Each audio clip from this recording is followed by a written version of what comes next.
That's something. Anybody at any place in the Bay Area now has a community choice energy program. I'm in Marin. It was the first one years ago, but now it's expanded to San Francisco, down the peninsula, over into the East Bay, in Contra Costa. So anybody can do that, and that's a big step, and it helps the cities meet their climate goals when more of their residents do that kind of thing. You know, we have a long list of solutions. Many of them we've had since the 90s or the 2000s. Certainly now we have a long list of solutions. And so at this point, solutions need to be implemented. And the main things that are preventing that from happening are essentially like corruption, greed, and status quo thinking and apathy.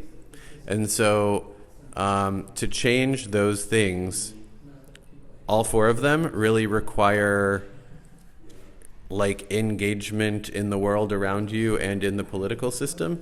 And so I would say kind of the main thing that, again, like I said, to bring the voice of the people into these places to make these changes requires, you know, we do a lot of it, you know, our leaders, but it requires actual people to take it upon themselves to participate in their democracy. And so ultimately, you know, we're probably at near an all-time low of people's civic understanding and engagement in government. Maybe after the 2016 election, we've had an uptick, which is fantastic.